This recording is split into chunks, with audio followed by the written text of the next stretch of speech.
A new war begins in Batman issue 25. Batman's next big puzzle begins to show itself this issue as the war of jokes and riddles begins, with Bruce telling Selina the story of the Riddler and the Joker, two of his biggest enemies, and how they got into a war with not just each other but also the Dark Knight. The story, which is mainly told from Bruce's perspective, is actually rather interesting. This notion that the Joker can no longer laugh and going on a crime wave through Gotham's stand-up joke shops and comedy clubs to try and find his laugh is pretty great and very, very brutal. There's a really great scene where he's like just killed stand-up after stand-up and just bringing them one after the other, which I thought was really brutal. The Riddler becomes involved after learning of the Joker's motives and breaking out of Arkham. The villains' team up is very short-lived, however, as the Joker murders Edward and leaves him for Batman to find. However, Edward didn't die, and thanks to that begun the war of jokes and riddles. Batman issue 25 was another great issue from Tom King, who only until recently hasn't been doing too hot in this book in my opinion. But this issue and the last issue were a really great step up, and I think he's finally found a footing of the character that actually works for his type of writing. Also, for what is essentially the return of Joker to the Batman books,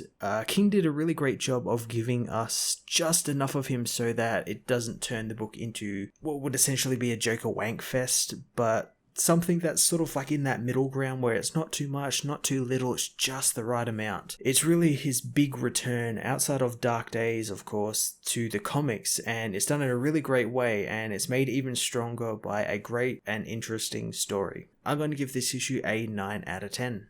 Well, I hope you enjoyed this review. I hope you'll check out my other reviews of comics out this week. You can also catch myself and Joel from Cape Joel in our weekly podcasts, Cape TV and the Comic Multiverse, over on his channel, the Weekly Pool Archive channel, and on SoundCloud. Links to them can be found in the description below. Also, you can follow me on Twitter and Facebook, and if you're feeling a touch generous, I have a cyber tip jar set up. Just follow the links below, and until next time, I am Matt of the Fortress of Solitude, and I will see you in another video.